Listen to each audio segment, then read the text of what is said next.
PST Bet is now available in Namibia, Botswana, and DRC, bringing you the thrill of sports betting to you. From the biggest football matches to high-speed action with Aviator, My Lucky Six, and casino games, we bring you non-stop excitement at your fingertips. Enjoy cashback and cash out, giving you more control over your bets. Live betting on your favorite sports with real-time action and instant wins. Sign up today and start winning. PST Bet. You play, we pay.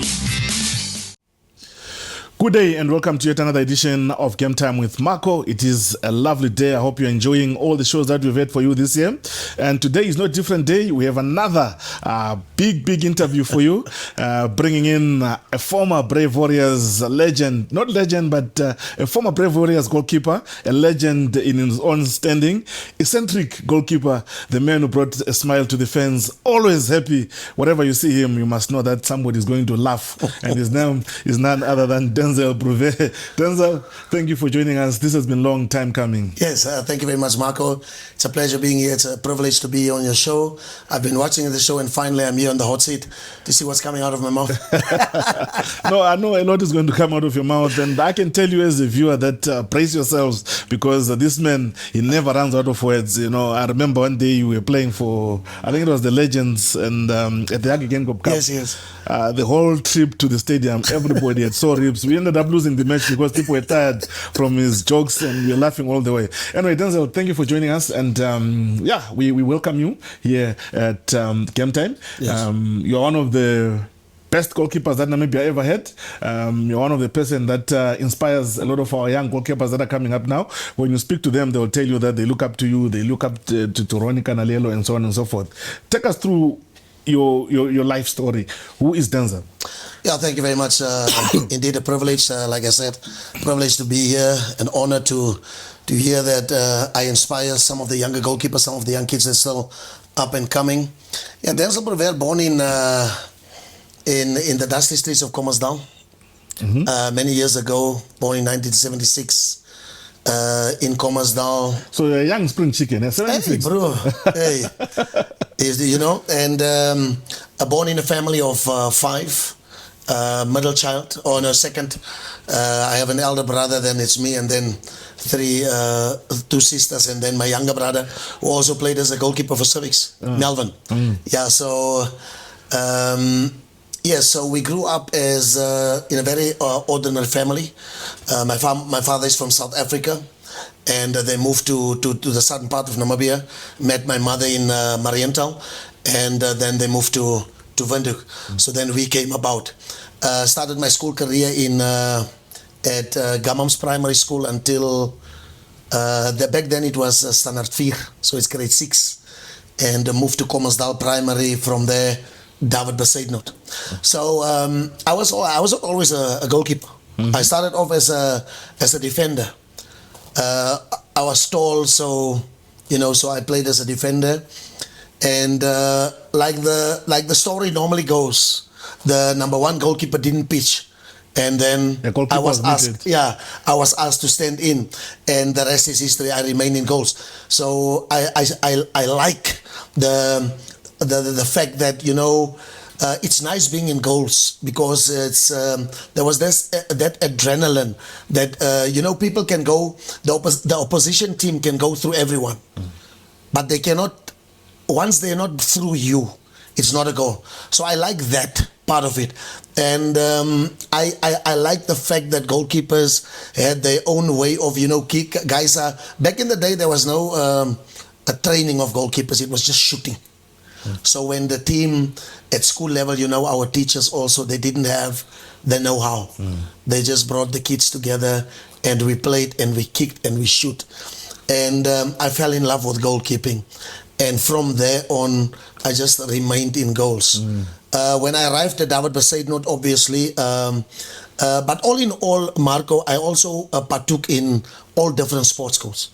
I was a long-distance runner in athletics. Long distance? A long distance, yeah. I did 800, 1,005 and 3,000. But then, so I could go through the inter-house.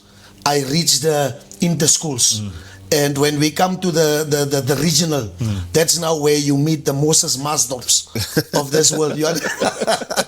And then you fall out there. The big boys. The big boys of long distance running. Yeah. So then you fall out because now it's they go to the nationals and stuff like that. But I loved it. I also played rugby.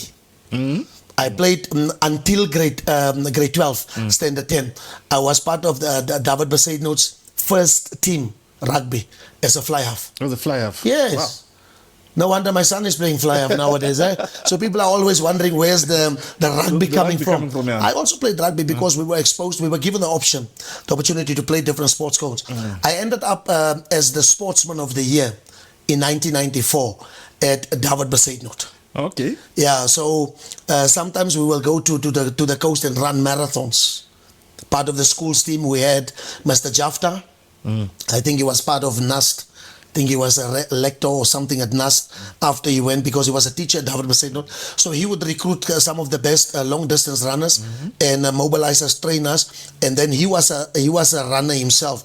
And then he will take us to marathons outside of Windhoek. Yeah. So we partook in that as well. And in 1994 was also the year that we played in the, Coca-Cola Cup.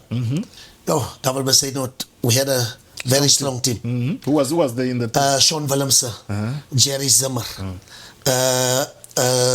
Jurgen van Staden, Erwin Oeirap. Who else was there? Christoph van Zyl. We had really good players. Commersdal boys. And we played against teams like Cosmos. Cosmos had Paige Ananias. Ronnie Canalello was, I think, was part of the coaching. Ruben van Wyk, Hoodie Jacobs, and those guys. So school's football, Marco, Was competitive. back in the days.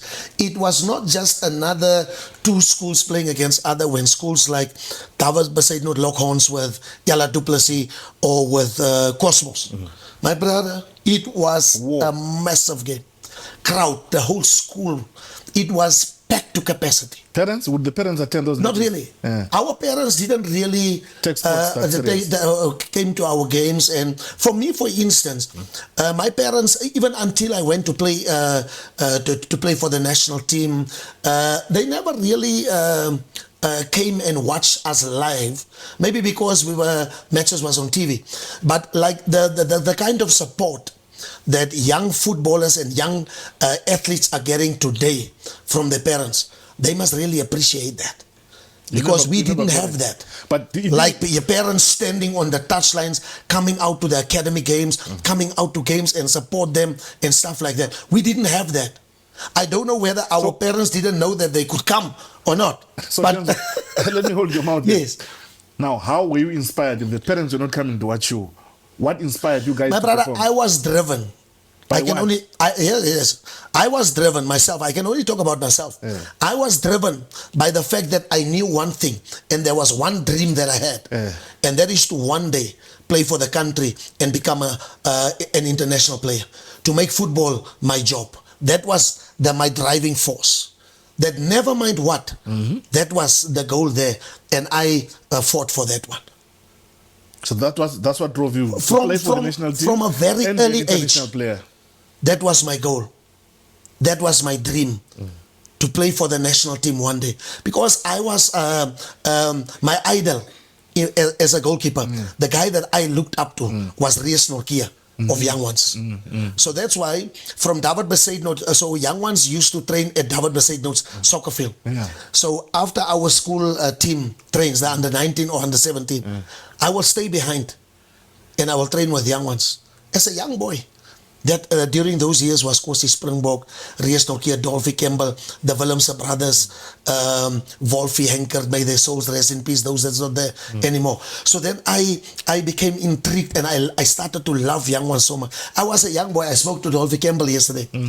I would stay at training and I will be there with my school jersey that I will have to wear to school tomorrow morning. I will train with that jersey, goalkeeping tonight. With Reyes Norkia there. And the parents at home, when you get home with My the brother, jersey, I will endure my scolding and if my beating. but I was at the thing. I was busy with something that I loved so dearly. Yes. All right. So you play school football. You play Coca-Cola Cup. Yes. You graduate from school. Did you start playing competitive football after graduating at school, or while you were still at school? I started in 1994, my final year at school, grade 12.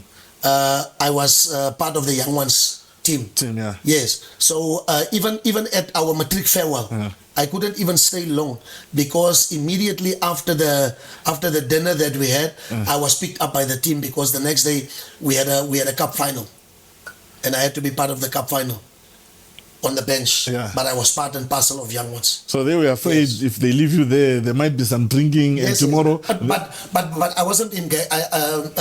I didn't drink at school. Oh, okay. Yes, long after I finished school, yeah. I started. So why did they come and pick you up? What were they afraid of? Because I had to be in the camp. In camp, oh, okay. Yes. So we were camping at the Independence Stadium in the locker rooms, with mattresses.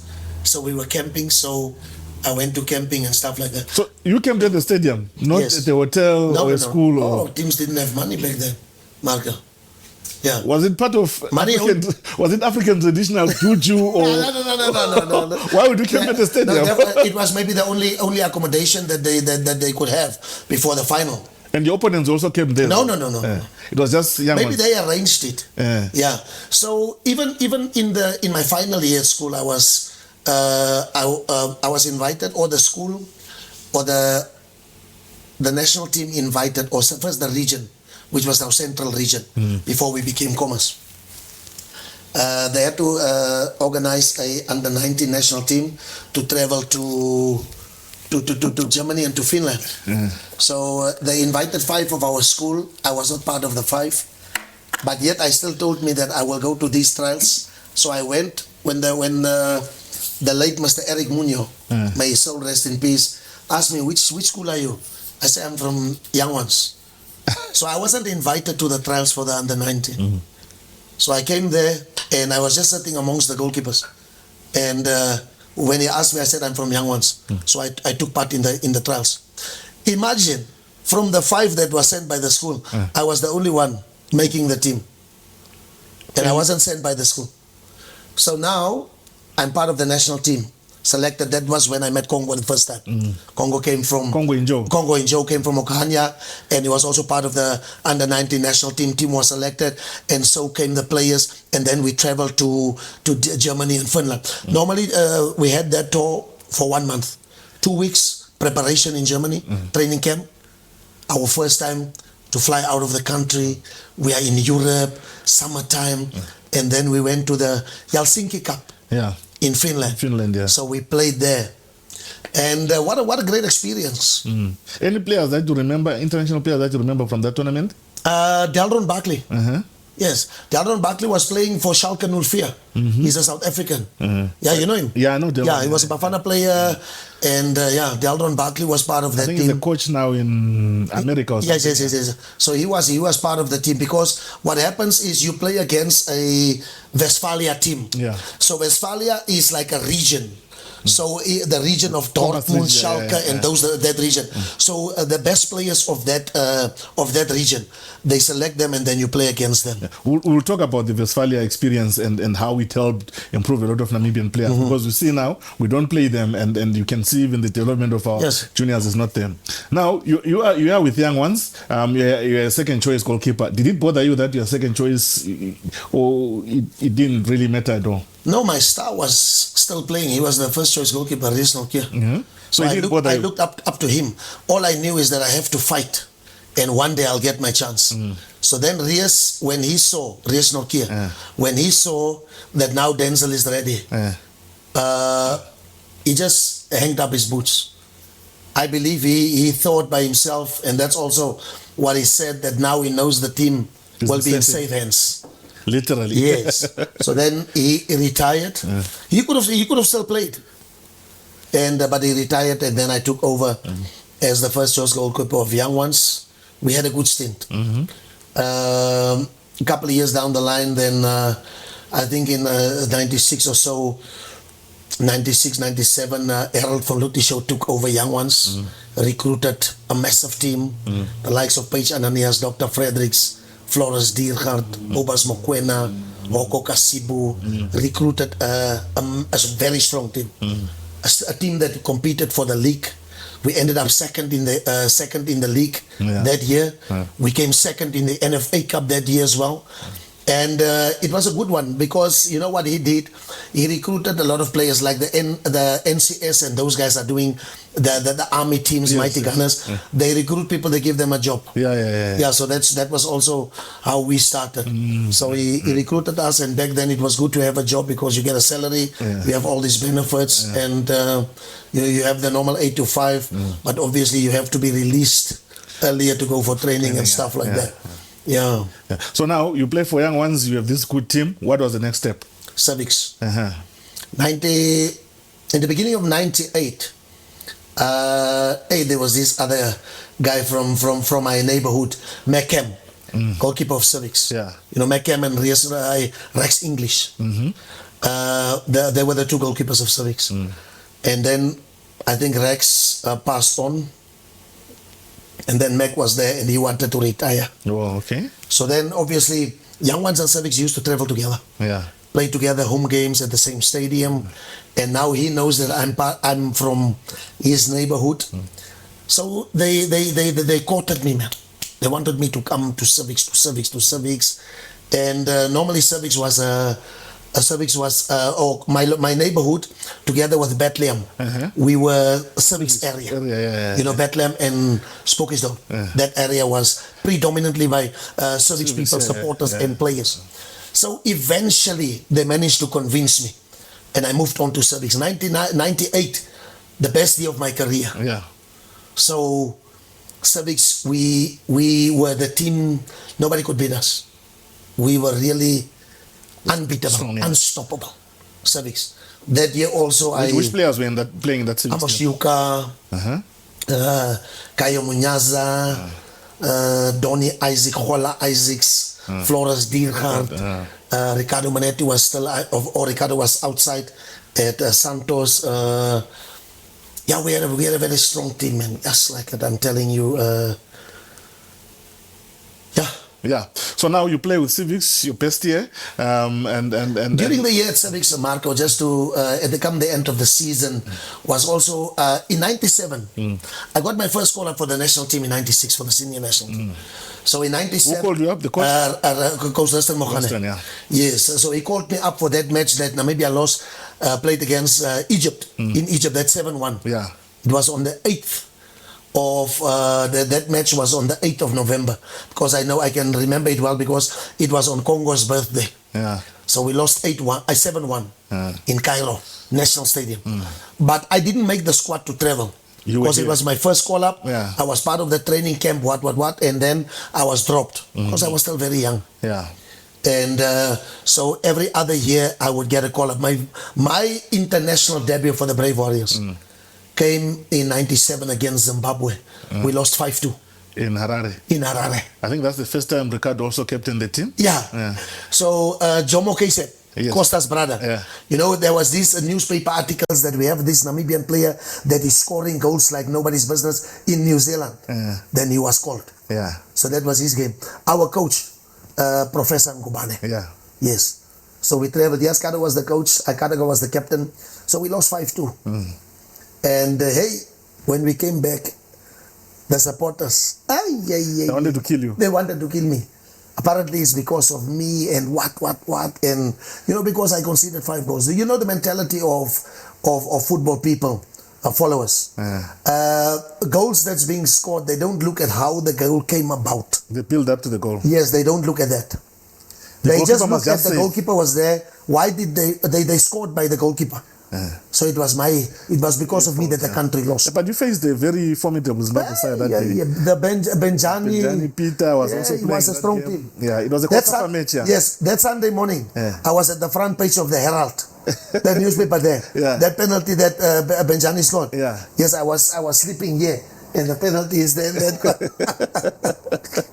So at least I made the Herald, One of the biggest outlets, news outlets in Zimbabwe. The biggest, yes. Yeah. So then we came back, and I even started to doubt myself. Because of those 5 goals? Because of those 5 goals. Started to doubt myself, but I went on. I managed to stay in the game. On club level, obviously I did very well. Yeah. That's why I was always recruited or called up for the national team. And then came 1998, the African Cup of Nations. We played Botswana in January. We went to the Nations Cup in February. You were part of the team? Yes, as well, yeah. I was part of the first ever Namibian team, 98, that qualified for continental competition. Yeah. That is the 98 Cup of in Burkina Faso, Ouagadougou. So what a tournament. What a tournament. Obviously, I was the third choice.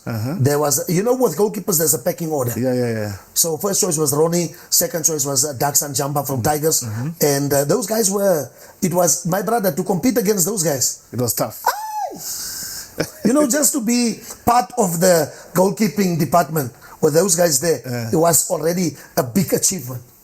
So obviously, as a 21-year-old, 22-year-old, being the third choice goalkeeper going to the African Cup of Nations. Behind Ronnie and Dax. That was huge, representing my country at the AFCON. Yeah. All right. You spoke about doubting yourself. I'll just take you back a little bit there and then we'll come and continue. You spoke about doubting yourself, that you conceded 5 goals in your international debut and you started doubting yourself. Back then, when we were talking before we started filming, you told me that you didn't have a goalkeeper trainer. Now, what kept you going mentally? How did you mentally or psychologically keep yourself motivated to that level, that even if you concede 5 goals, you can still continue to perform at the highest level? When I come back, or whenever we came back into the country after a national game, you come back, you come into your club. At your club, you are a first choice player at your club, and there the team depends on you. So that thing of guys, we need you now, Denzel, because a lot of the players were also looking up to me now, because here is one of our own representing the country, being a national team player. Obviously, there was that respect that you got, and that of the players looking up to you now. So whenever you come back, you feel down. People are talking, newspapers are. Marco, with all due respect to media, media can either make you or break you. Sometimes back in the day, our journalists didn't knew the in and outs of football. They were just writing, and to the extent where they didn't even care how they will hurt the individual or the game. And they will write irresponsibly sometimes, and people will buy into, the readers will buy into that, and then go with the narrative. Yes, go with the narrative, and that was also very. It was hard to also stay in. You understand? Stay in the game. Stay in the zone for that matter. And but now you are at club level, and the team needs you, and your guys are there behind you, supporting you and your family. Was also one of my family, my siblings, because at home now I was also now a breadwinner. You understand? Yeah. So I could also not let them down. So that also was a driving factor behind me not giving up. Even when the chips are down, I still had to show up and make sure that I show up and make a difference. Yeah. Now, okay, you have made it to AFCON. When does your break come through for you to go out of the country, and which team did you go to first? In 98 still, let me just stay in 98 first. I get in August a game. COSAFA game against Zambia. My best ever performance for the Brave Warriors. Where was that? In Zambia, Lusaka. During Zambia never lost at that stadium, at home, to any team for a very long time. They always won, and here we came, and they had a strong team. I'm telling you, Dennis Lottas, all those guys, Kenneth Malitoli, and those guys, very strong team. Hey, play COSAFA game. Before the match, we visited the gravesite. Yes. It's just nearby the stadium. On the hill there. So we came. My brother in the first 7 minutes, they score. Hey! Flashbacks. Here comes Zimbabwe again. Hey! But funny enough, I recovered quickly from that goal. And I played the game of my life for Namibia to the extent where I was the man of the match in that game, and that's where people started to take note. And so I remember that game as if it was yesterday, and I just thank the Almighty God for the opportunity to play the game. I got my first opportunity, Marco, in 2002 to go out of the country. I went to Avondale Atletico in the first division. In Cape Town? That time, in Cape Town. Yeah. That time it was the Mvela Golden League. Yes. So I signed with Johnny Ferreira, Coach Johnny Ferreira, me and Floris Diergaard. So Floris Diergaard was at Ajax, and then Ajax loaned him out to Avondale, and his agent, they were looking for a goalkeeper, and his agent called me, and I went there and I played at Avondale, spent a season there, and then after that season, Johnny Ferreira was signed at African Wanderers, Abakulusi, in Durban, in the PSL. Yeah. So he took me with. Do you know this Baliba boy that's playing for Brighton? Yeah.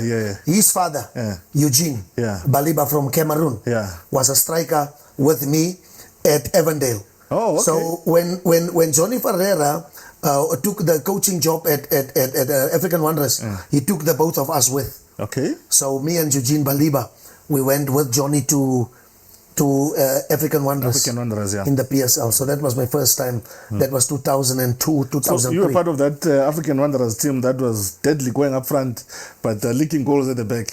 Yeah. So we were no, was it not Nomvetes? No, I was just after them. After them, okay. Or Nomvete. They had left for Chiefs. Yeah, they left for It Chiefs. was Nomvete, Pele, Ru, Zuma, yes. and Mkize. Yes, I left. They I came left after for Chiefs and Pirates. Yeah. So yes, we came there. Welcome Mazibugo and those guys. I met this other Zimbabwean player also, Chalwe. Linus Chalwe. You know, I would like to believe you remember the Chalwe brothers from Zambia. Yes. So I met him there. We had a great team, but Johnny Ferreira, after 3 games, he was fired. You know, it's to work in Durban with those soccer bosses. I didn't want to say that word because I didn't want to sound like a tribalist. But it's easily the most difficult people to work with. Easily. I've never seen something like that. The coach speaks to you in English. You respond in Zulu. Then the assistant coach, you know, almost that thing of backstabbing. The assistant coach is part and parcel of the furniture of the team. And he is friends with the players. So you know that sabotage and what after 3 games Johnny was fired. And I'm Johnny's player. You can just imagine. They are looking at Team you. talks. Team talks. My brother is in Zulu. I can't hear anything. I have to remind them, Coach, I don't understand.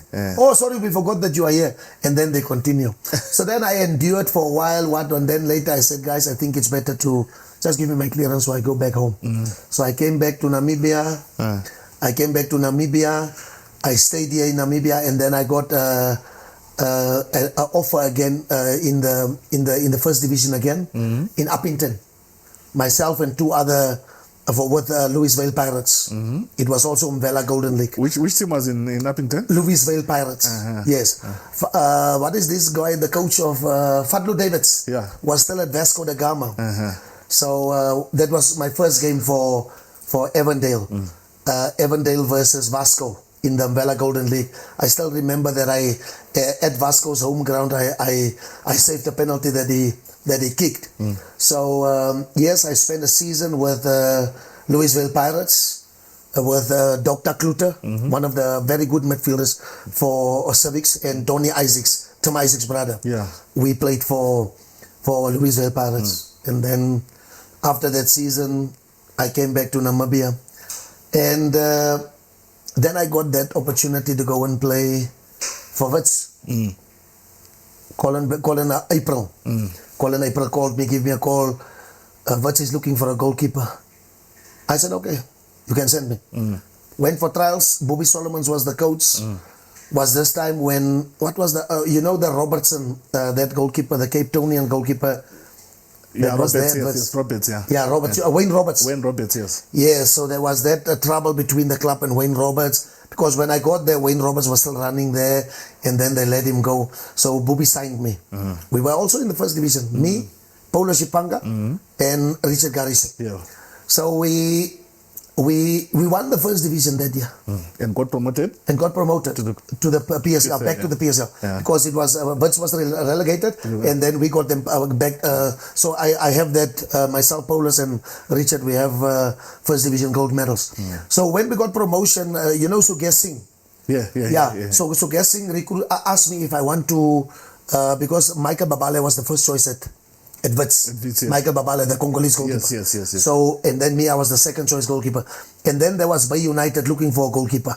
Bay was in the first division. Bay was in the first division, yeah. So then I thought, okay, my contract was not renewed by Wits. And then Sugesh, they organized for me to go to Bay United. So I played at Bay United. What was that? Roy Barreto was the coach, Arthur Bartman. May his soul rest in peace. We were the goalkeepers, and it was a good time at Bay United. But we were fighting in the relegation, bro. Heavy. The previous season they were in the relegation, but the team had everything. Sponsored by Volkswagen. Volkswagen have this outlet in the plant in Utenek. Yeah. And we are in Port Elizabeth. Yeah. And my brother, when you come out of the accommodation, my brother, the TDI combis, my brother, branded combis lined up there. You don't have to do anything, my brother. Everything was proper there. But we couldn't get results. Was it the coach's problem? Or the I don't know. problem? Maybe we were too much in a comfort zone. Yeah. Could be. It was too easy. Yeah. Everything was given to you on a silver platter. And sometimes that can be a danger. As much as you would want to give players, make sure that the things are comfortable, it can backfire on you. Yeah. Okay, so now you play in Wits. When did you get now the opportunity to go to Germany for trials? Before, in 2000 and early 2000s, myself, Quentin Jacobs was playing at Duisburg, and in the fourth division there, and then we were given an opportunity by Jake Samani, contacted us, no, then are you in Congo? I can organize something for you in Germany. Said, yeah, why not?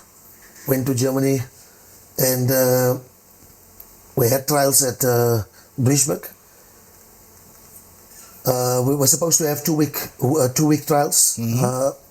After 1 week, into the second week, Congo was told that okay, they've seen enough. They're not interested. I remained behind. The coach was at that stage was Bocholt. He was a goalkeeper in his playing days. So now Rassi was still staying in Bremen. So we go to Rassi after the week's training. Who's Rassi? Chikuzu. Razundara. So he was, hey, Marco, back when Rassi was still playing for Bremen, Rassi was an idol. In Bremen? In Bremen, my brother, in Germany. People respect Whenever him. we went to watch training sessions of Bremen, the training session finished after 1 hour after training finished. Rassi was still busy signing autographs. A normal training session in Bremen would have 5,000 people. Normal training session. Just a training session? Training session. Will have 5,000 people watching. And the club would allow people to come and watch the session? Yeah, open sessions. You have most of the stadiums in Germany, in Europe, that's having like it's like a shopping mall. The fan shop is there, a restaurant, and what, and all these things are there. So people buy club gear, attire, sign, and those photos and stuff like that. So we got an opportunity to be there, but hey, we were so young, man, and we were so inexperienced, and we were in a hurry. We were fast guys, man. So now, third week, after 3 weeks, go back, and me and Quentin, we go visit Congo and Rassi, and then we come back after the weekend. Enjoy the weekend. What do you mean enjoy? We are on trials, and we are partying, bruh. We go to clubs in Germany. My brother, we are in Germany, and you understand? You're with Rassi, young. And we are with Rassi. We are with a star, international star. You understand? When we come to the clubs, people are being stopped. They call him Herr Chikutsu. So we enjoyed that, being in the shadow or next to that big star. You know Claudio Pizarro, Ailton Huta. Yeah. We are in the club with those guys. We are enjoying. We are enjoying, my brother, I'm telling you. So would you say that actually played in your head, even in your career going forward, in terms of the mistakes that you made in life? In football, not in life, in football. Of course, Marco. Like the mistake that I made there, not going back to training after a couple of weeks without the team telling me not to come. I just stayed away because I thought now that no man, I came for 2 weeks, it's already 4 weeks and you guys are not saying anything. And I didn't go back to Duisburg and I remained behind in Bremen. That next day, the Monday that I didn't that I didn't pitch for training was the day that one of the goalkeepers broke their legs and I was supposed to be there.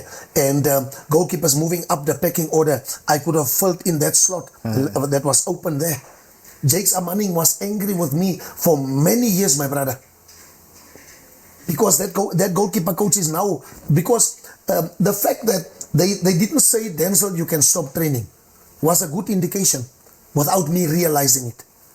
Because they could have said, if they were not interested, they could have told me. But were they paying you for training with them? Were you getting no, we got allowances. Yes. We got allowance, a weekly allowance. What was the problem now, Danny? I was just not focused. I was just not focused. Now let's talk about that now. The not focused part. You did not have guidance. Yes. Our players nowadays, do they get that kind of guidance to say, because you're not the first player to go and mess up overseas. Yes. So we know some players have returned home because they are homesick. Yes. Some players because the weather it's cold in Europe. Some players because the language is not good in Zambia and they come back home. Some people, the food in Thailand is different. They come back home and they don't stay there. So how are we guiding our players now? What role do you play? I strongly believe, Marco, that clubs and the association can tap in to the experience of players that was there before, former players, to whenever youth national teams are in camp, to bring in these players to come and talk on a regular basis to the current players, even academies can bring in these former players, come and talk about your life story with the up and coming players, with the young players, so that and have certain life skills, practices or things in place, teaching the young boys from a very young age how to conduct interviews. Because you understand, to groom them from the age of 13, 14, teach them how to sit up straight when you are being interviewed, you know how to talk, listening skills and those things, how to behave in public when you are a player. Because I even spoke to Wallace yesterday when we drove from the coast to Vindu. I spoke to them and I told them that I'm begging coaches to, especially academy coaches, because many times, Marco, I'm begging coaches to, let's work on the discipline of players and the manners and how players behave outside, during games and outside of games, young players, academy players. Because many a times you will see the things that these guys, they don't have respect even at football pitches. They don't greet their elders. You can just see that discipline lacks in our youth players. And at a very young age, you already identify that. Yeah, very, very, very. And when we can do these things right, Marco, I can tell you now. When we can do these things right, I can promise you now. We as Namibia, we will see much more players going on a more regular basis, not in 10-year periods. On a more regular basis, player after player after player. Going overseas. You will hear that players are going overseas. And not only going to South Africa. If only the boys. Because now, Marco, you sit with a situation where this boy is an untouchable at home. He gets everything. He doesn't clean the kitchen. He is, you understand? And sometimes us as parents, we are to be blamed a lot for our kids not making it or not achieving their full potential, because we are spoiling them too much. You understand?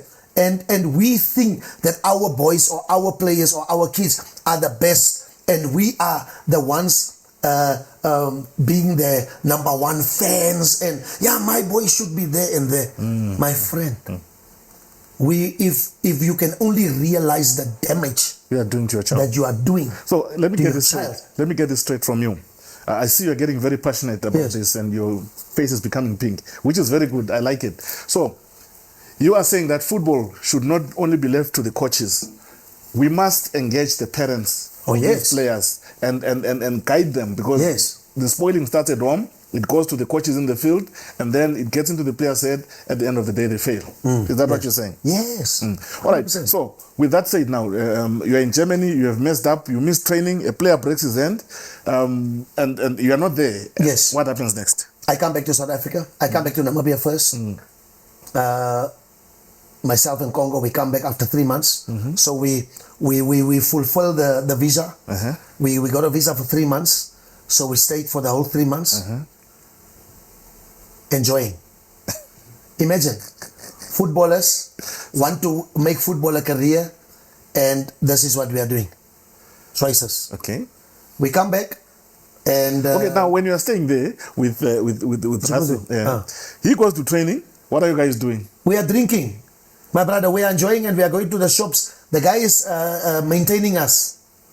The guys, obviously, Marco, we are not every day Drinking, just drinking and stuff like that. But we don't have anything else to do. We go to training with him while they are training. We are sitting in. That's why I can tell you that I've been there to Wester Stadion. I've witnessed these things of him being such a big person. And you are seeing yourself. You are with thinking, my own eyes, not something that people tells me. So you are sitting there thinking, this could be me one day. Yes. So then I've messed up. I came back, and then starts my career most now. And I went. That was before I went to the South Africas. So then I went to South Africa, but during my time in South Africa, I've just told you and the viewers about the teams that I played for. Some of my contracts was also came to an end, could have been renewed, but wasn't renewed because of that macho-ness. The way you carried yourself. Yes. You knowing too much sometimes. You understand? And thinking you are the man. You know it all. Must know it all thing and what.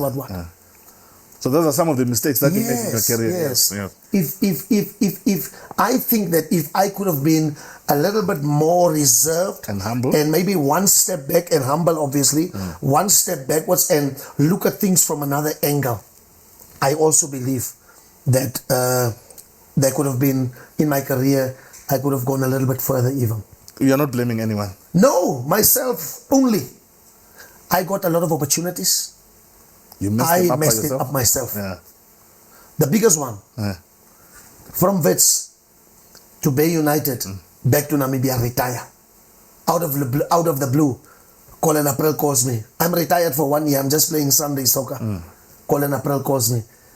Denzel, there's a club in Cape Town. They need a goalkeeper. I said, brother, you know, I'm no longer playing. No, but you must go. I said, brother, I'm not playing. I'm with Woody that moment. Woody convinced me, just go. But that time, I'm at that stage, I'm in a very bad space of my life. A bad time of my life. What do I do now? You know, things are not working out for me at home. I got involved in things that I wasn't supposed to get involved in. I got involved in substance abuse. Okay, yeah. Substance. I started using substances. Okay. And one thing led to another, and moved on like that. And then I was at a bad space in my life. And then you get that call to and then I get that call, and Woody convinced me, Denzel, maybe this could be something good for you. So then I saw it as a 2 week, because it was a 2 week trial. I saw it as a 2 week just to get into another environment, out of this environment, get into another, maybe just to go and clear my head. You understand? And then I asked Colin, who's the team? Which team? What? No, Denzel, just get yourself ready. I was still, Tom Saintfield was the coach of the national team. Yes. One morning or one afternoon, Tim called me, Denzel, we need a goalkeeper for a specific session just to come and be add-on goalkeeper at the national team because the coach wants to do a certain exercise. He needs one goalkeeper. I said, my brother, just come. Hey, when Tom Saintfield saw me, the guy was like, but where's this guy playing? No, this guy's not playing football. The guy saw what I could do, but I didn't play for 1 year. The guy wanted me to train for the national team, looking into maybe using me. But then came that call, and then I got onto the plane to Cape Town. Hey, touching down in Cape Town. Now I don't know which team I'm going to play transfer. You just go. I just go. When I get off, baggage claim, come out there.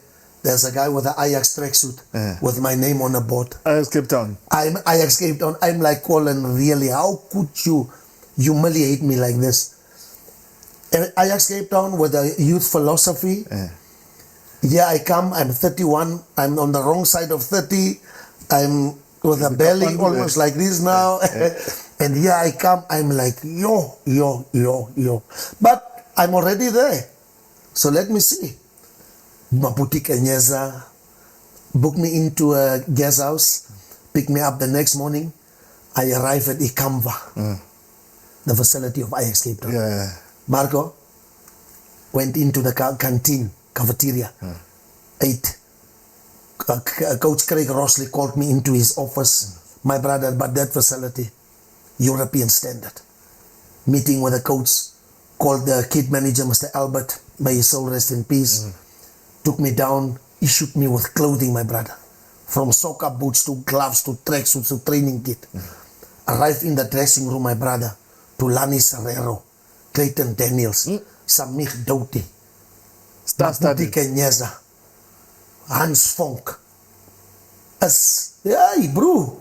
I'm like, what have I got myself into? But now when I see where I am, I say I don't want to go from here. That ignited something within me that said, but this is what I was dreaming for, hoping for my entire career. Now it's on a silver platter. And look where I get it. And I started, my brother. We trained twice because it was pre-season. The team trained twice. I trained 4 times a day.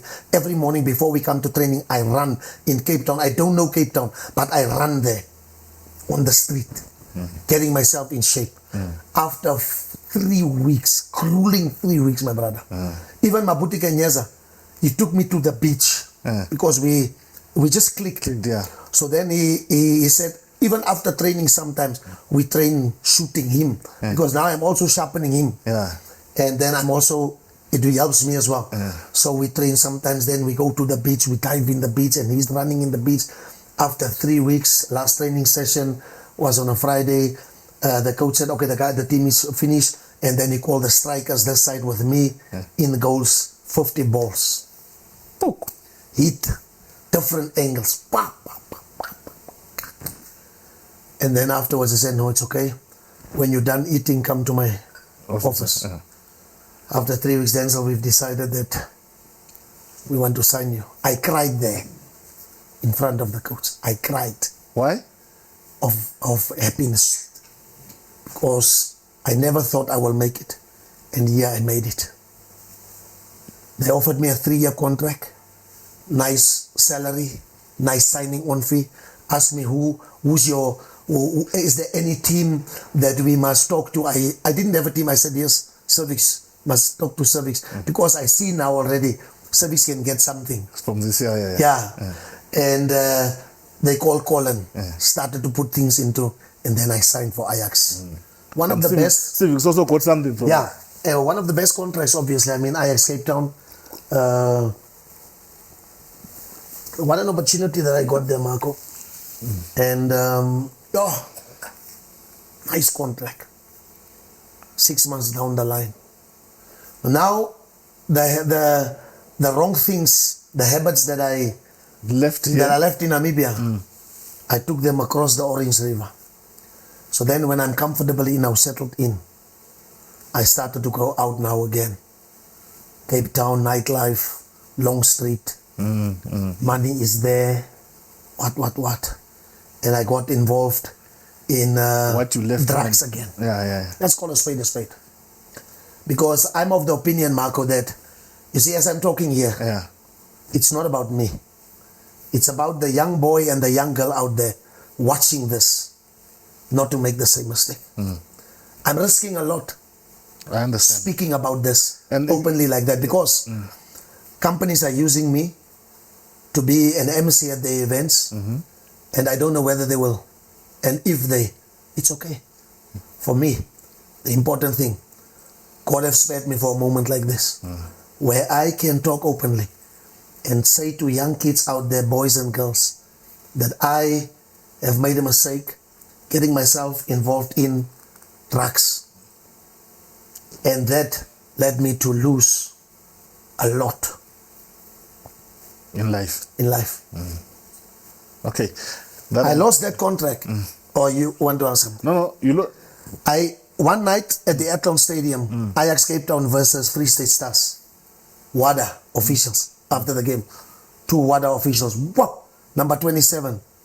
Your number was drawn, your jersey number was drawn from a bucket to be tested. Random test. Ooh. And you know what you've done. In the week. After a month, the result came. Fast forward, after a month, we are in the Telecom Cup final against Orlando Pirates in Durban. A day before we travel, the results come out. My sample, a sample, was tested positive. Now they need a B sample.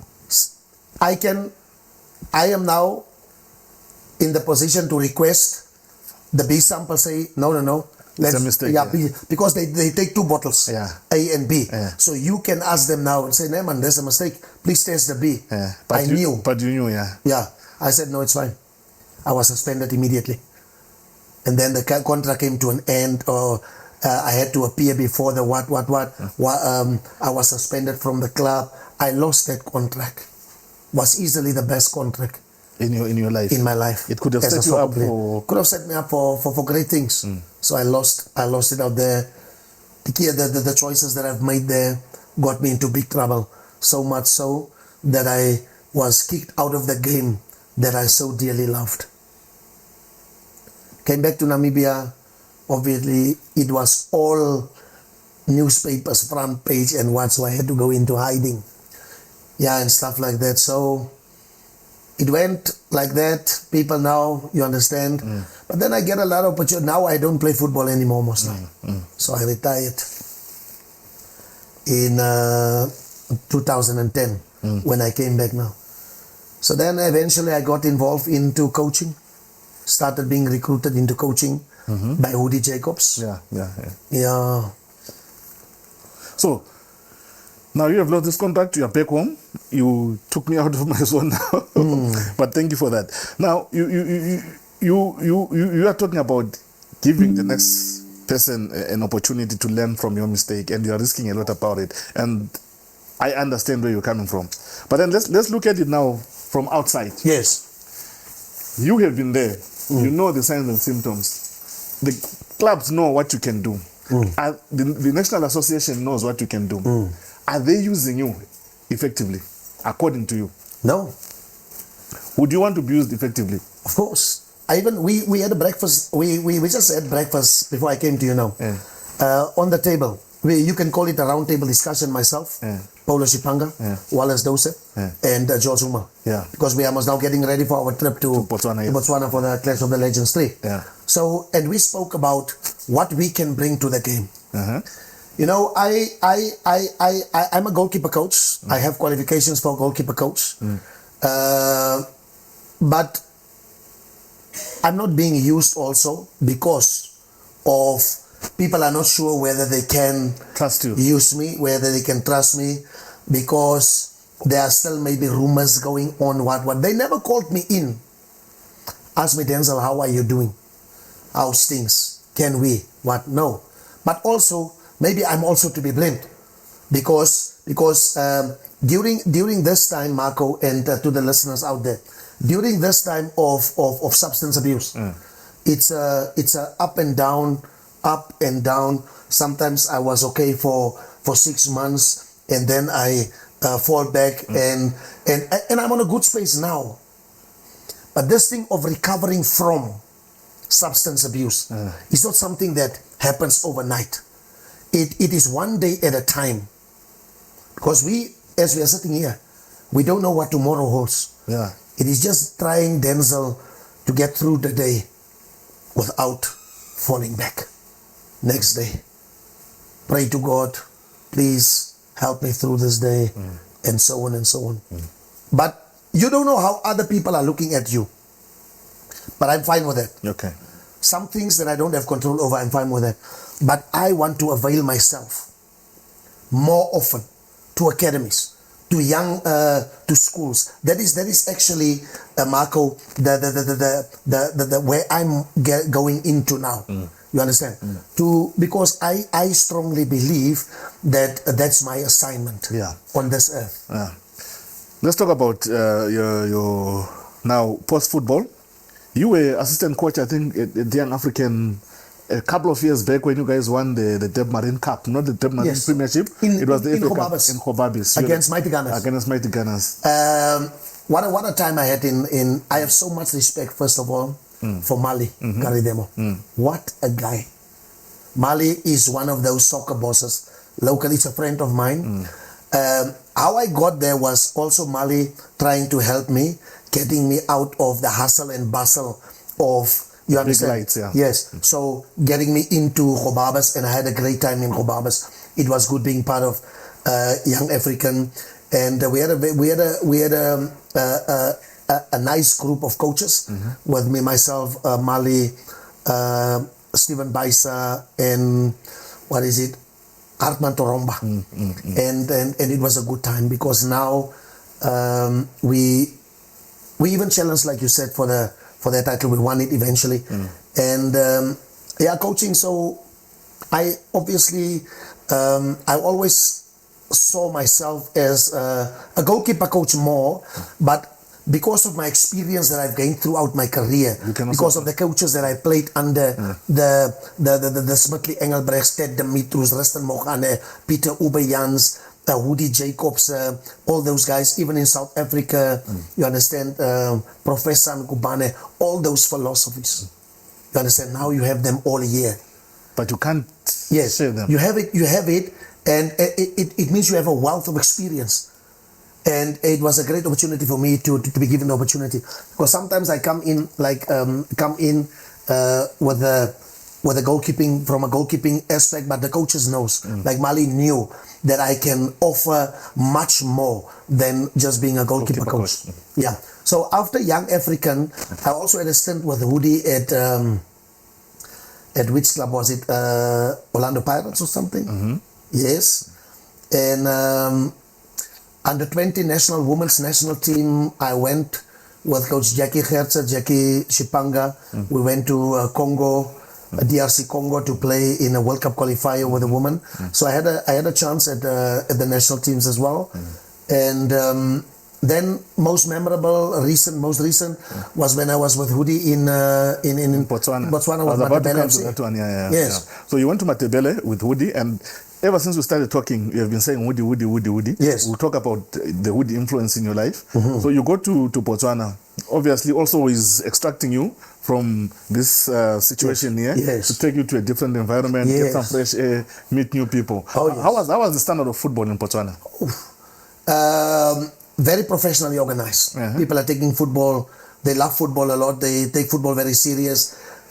Football is very well organized in Botswana. However, the standard, our football players, if you compare our players to them, we have better players than Botswana. That is why our players, when they go there, they become stars. They make a very big impact in Botswana. But the administration part of football in Botswana, we can learn from them a lot. And when you come back to Namibia, having experienced that, and then you look at how our administration is, how do you feel? My brother, you just wonder. But when are we learning? Why do we do such an injustice to the game of football and to the players that's playing the game. I'm telling you, with all due respect to the administrators and so on, we really need to pull up our socks. Really, in all aspects. We really, because our game, Marco, was supposed to be, if not professional, very near to professional by now. But we are still amateur, and even below amateur. I'm telling you, Botswana, the games are being shown on TV. How many games per weekend? Quality visuals on BTV. We 1, 2 here and there. So I believe that corporate Namibia can make a bigger impact into the game. However, are they getting value, true value for their money? But we have quality. Quality should give value. Yes. Quality in terms of The players. we have quality, but how is the quality packaged? If you want to sell something, the packaging is important. How you package to sell, that's important. Do you watch local football? Here and there, yes, because I'm at the coast. Yeah. So here and there, I will go and watch Blue Boys, and maybe go to Walvis Bay to go and watch a match or so. Yeah. Blue Waters, yeah. In Blue Waters in Walvis Bay, yeah. And what have you seen in terms of the Standard quality? is there's the poor. We were together this Poor. weekend. We were together this weekend. African Stars and Young African. The last match. Was better. Yeah. That game there was my first time to see Young African in action. I've seen African Stars. Yeah. African Stars is a star-studded. Even the team that started for African Stars, you know, it's not the first 11, the first team. So African Stars obviously is above. It's a step class above the others. But one thing I can tell you is that what I saw with Young African, they also have assembled a very good team. And there are certain teams. The obviously the powerhouse African Stars. UNAM. I saw UNAM, obviously teams that's well financed because now they can recruit better players. That was the case back then when we were playing. Well, yeah. Civics was paying players. Was the Pacifics and Blue Waters was the pioneers of getting our game into semi-professionalism, and we could recruit the best of the best. Locally, yes, because that's how the Lucky Maselesteles, Congo Injo, Congo Yamuno Vandu, and those guys could come to Sabit Kaskas, Angola, all those guys. We recruited the best, the cream of the country. And that is what Stars is in. Stars is in that position. Yeah. Black Africa used to be in that position. You understand?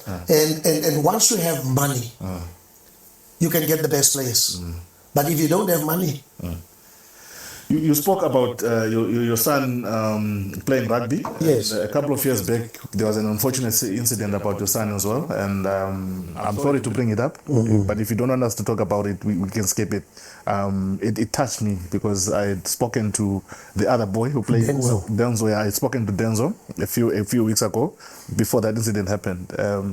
What support did you get from the sporting community after that accident? Marco, that's a tough one. Yeah. Individually, from individual people, yes. Because back then I was in Botswana at the time. Got the message while I'm there. Came back. Support, a handshake here, phone call there. Text message, text message here and there. People showing up at memorial services here and there. Sports Commission, they were part and parcel throughout the memorial services. They pitched, or they came and support the families, and I believe our family in particular as well. So in that aspect of the phone calls, the text messages, the handshake and stuff like that. Yes, that was, yes. But in terms of the psychology behind it, say to take you to a psychologist or take your family to a psychologist just to make sure you're fine. Because death is not an easy thing to deal with. And people might look at you now and think you're over it, but somewhere at the back of your head, there are things that are... losing a child, losing a loved one is difficult. losing a child is something else. When I got that message, the first thing I asked, why wasn't it me instead of him? Because so young, full of life, having so much to offer, being such a wonderful kid, young boy with his whole life still ahead of him. Why him? But it happened like that. It's an up and down. One day you are okay, the next day I will never wish this on any parent. I'm telling you, the one day you are fine, the other day you are not fine. You cry, you see him, and you just wish that he was still here. As a father, Marco, I have 9 kids. I lost him. I have still 8 kids. And there are fathers watching us there on the show that could be watching us. And that's also something that I've learned, because during that time of substance abuse, I've also neglected my children big time. And here I lose this boy that I haven't really spent a lot of time with, that I didn't really guide the way, that I wasn't the father that I was supposed to be to him. On the day of the funeral, on the Friday, I got an opportunity to talk. I just had to thank the fathers that was there for my son. In your absence? In my absence. Yeah. But you say you have 8 children that are still with us. Denzo, he plays rugby. Yes. He's a fly half like you. Do you watch him when he plays? Whenever I can. So the last game that I've watched him was this last one, the last league match against Kudus in Walvis Bay, where he got injured. And he hammered them. He played a very good game on the day. Unfortunately got injured, ligaments. Had to go for an operation. Yeah. And now he's missing out on being part of the national team. That's playing Uganda, and these tests that's coming to for the national team, the Velvichas. But he's a strong boy. And would you wish he played football rather than rugby? I don't know. But he was a good soccer player when he was in primary school. Yeah. He was a good soccer player as well. So he was recruited by Bandung Gymnasium, and that's how the change came about. But him being I think he's enjoying himself in the game of rugby. So it's not about what you feel, or whether I would want him to play soccer or rugby. I'm just happy that he is doing something positive with his life, and he's doing well. For that matter. Yes. All right. Talking about positivity, Woody, you have mentioned him so many times. How positive has he been in your life? Myself, Woody and Congo.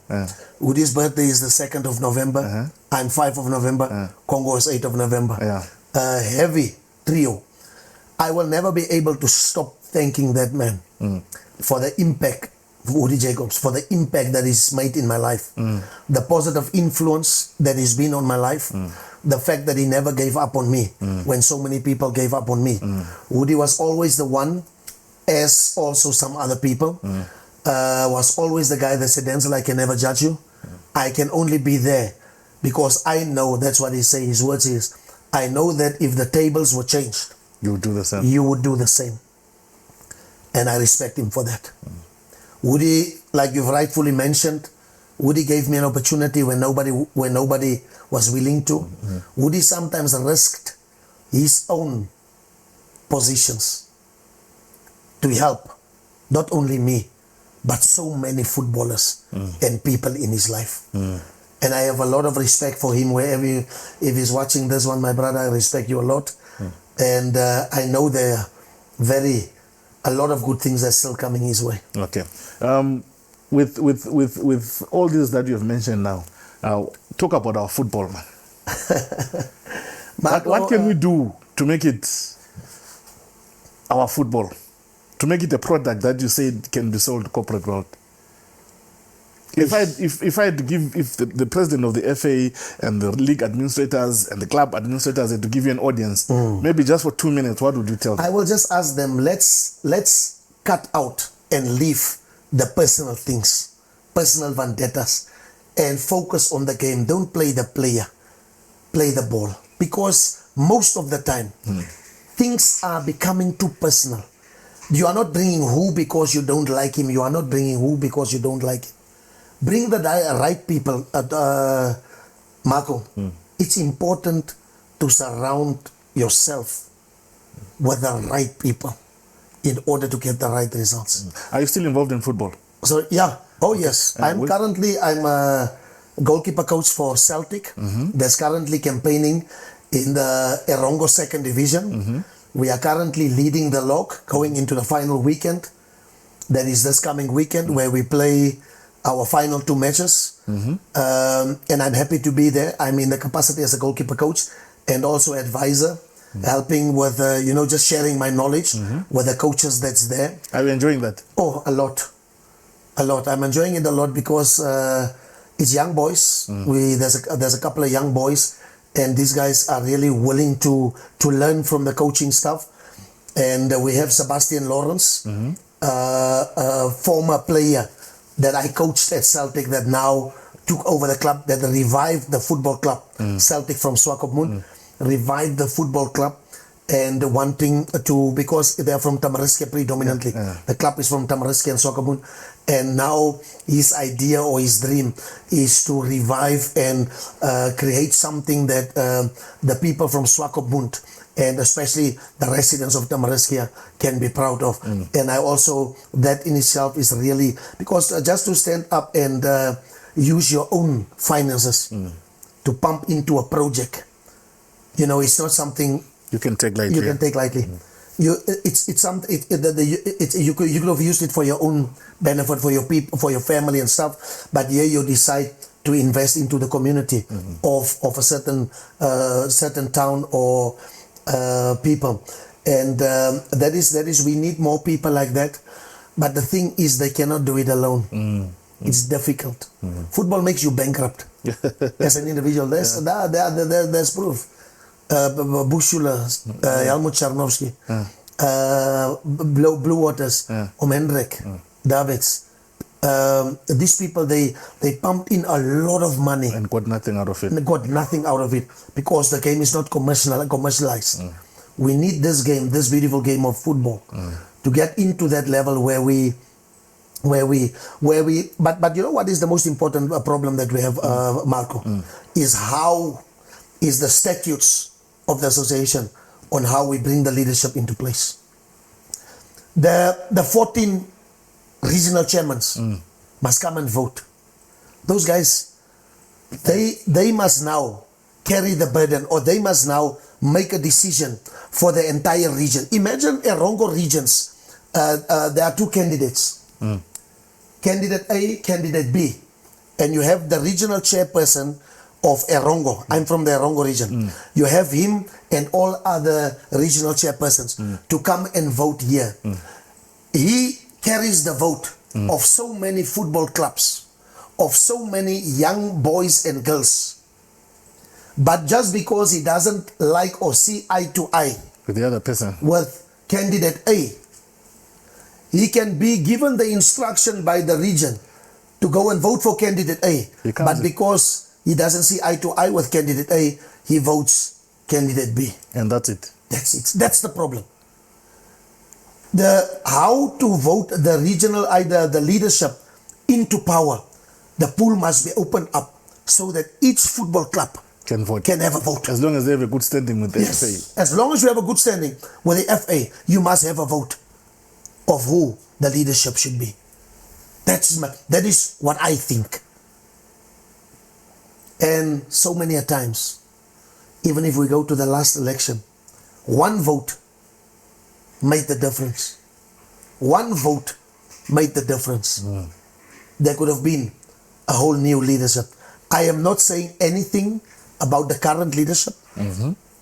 All I'm saying is that we should really change the way that our leaders are being voted into power. Away with politics. We can spend another 2 hours speaking Yes. about politics. I've kept you here for long enough. Yes. Now what- about the... No. What are you currently doing? We'll come to that one. What are you Yes. currently doing besides coaching? What are you currently doing? To make a living? Yeah. No, not to make a living. Of course, we include that, but also to I understand. I know you were doing something in Rehoboth, talking to schools and.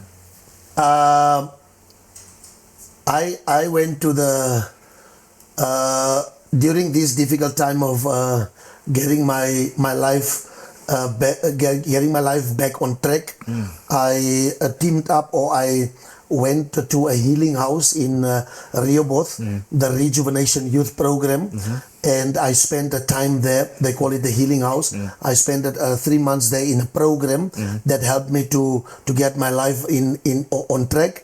And during my time in Rehoboth, we identified a five-a-side street soccer tournament that we can do as an outreach program, or awareness program to the youth, and take it to the schools and invite them to come and play a five-a-side street soccer tournament. And when we get them, it was with Enrico Botas Enrico Botas just came. I invited him to just come and join us. So I was at the healing house. And I invited Enrico because Enrico is from Rehoboth. He's a legend of the game. And I invited him and I asked him whether he would be interested in joining us to do that program or the project with the RYP. And it was very successful. We reached out to so many young children. When we went to school visit, speak to schools, Enrico coming from the angle of giving hope to the kids, because he was from the dusty streets of Rehoboth. Just motivate them, telling them that if I can make it, then you can also make it. It's a matter of this and that. And then me coming from the other angle of telling them that they must be careful for this in their lives and not make the same mistakes. So Rejuvenation Youth Program obviously is a non-governmental organization that's based in Usakos. They also have a healing house there, but dealing predominantly with young people, having a wing that deals with young kids that have engaged in substance abuse. So they have a wing for them, treating them, getting them back into the schools, and helping walking with them, trying to get them out of the substance. And then there's also the other part for bigger people. Okay, and for a living, what are you doing? Yeah, I'm involved in transport business and also freelance tour guiding. So you see, in Walvis Bay, we have this.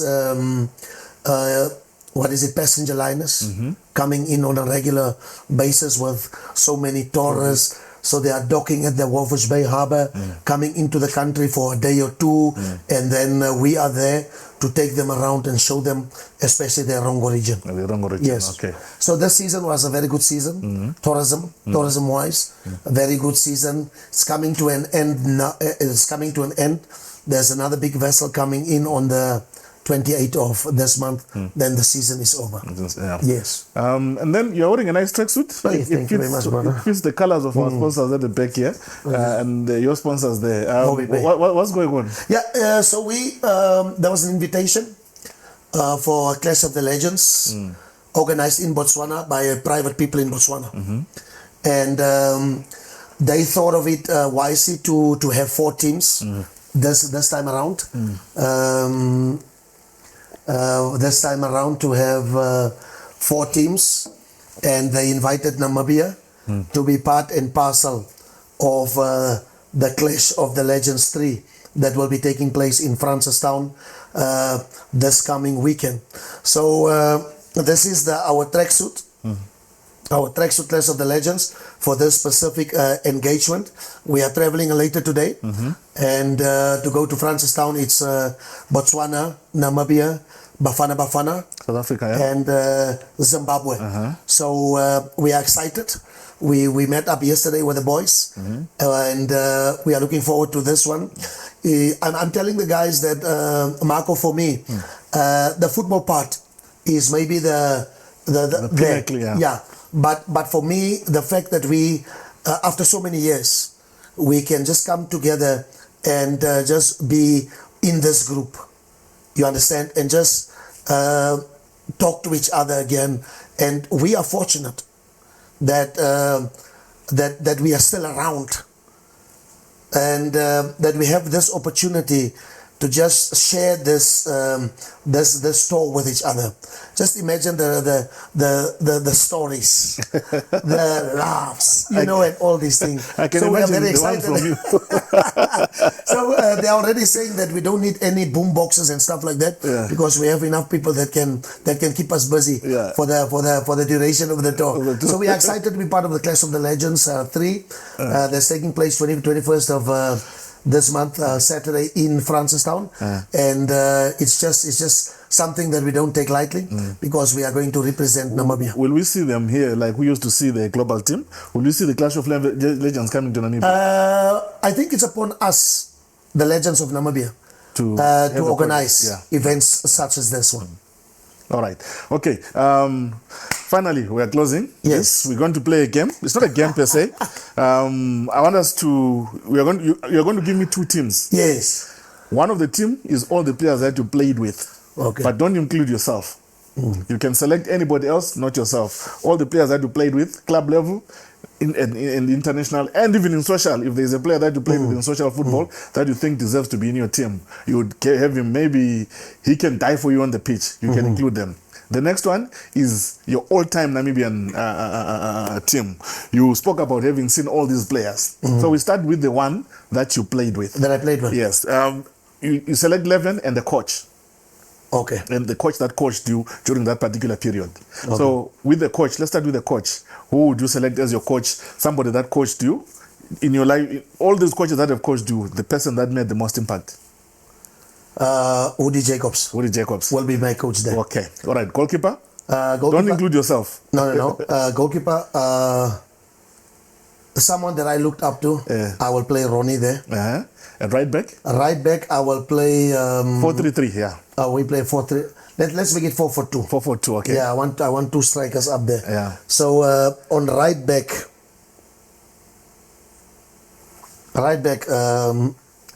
Richard Garisep. Left back? Left back, the late Sylvanus and Jambari.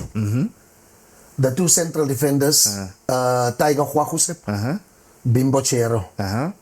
In the middle, Ricardo Manetti, Congo Yinjo. I'm bringing 1 striker back because I must play Quentin Jacobs there. I must bring Quentin in there. So I play with 3 midfielders there. Ricardo will be holding. So I play with a 4-5-1. Okay. Ricardo will be holding, and then Congo and Quentin. Chikuzu. On the wing? On the left wing. Robert Nosep on the right wing. Up front. Speed, yeah. Up front. Sure. Hey. Flores Diergaard. Okay. Remember, it doesn't mean that the ones that you left are bad. It's just you have to choose 11. Yes. And it's 1 per position. Yes. All right. So the ones, your all time. Reyes Nokia. Your coach. In goals. Okay, the coach first? Or the coach, it's between Lucky Richter and Ruston. Lucky Richter. Okay, let's have them as co-coaches then. Yeah, okay. Lucky they are Ruston, co-coaches. Yeah. In goal? Reyes Nokia. Harold Kanathan-Dunga. Right back? No, I start with the 2 centre backs. Okay. Harold Kanathan-Dunga. Tiger Huahusep. Right back, I'll give Tom Theodore a chance. Left back, I'll still go with Sylvanus Jambari. Or should I go with him? Sydney Plaikis. Sydney, okay. Let me bring Sydney Plaikis in there. This is your all-time, by the way, yes. I bring Sydney Plaikis in there. Midfield? Midfielders, Mohammed Osip. As an anchor, okay. As an anchor. Congo Injo, always there. And Quentin Jacobs. All time. Okay. Remember, Arsenal was behind Mohammed's signature. Yes. So then I have them there. And then on the wings? Wings, Sandro de Gouveia.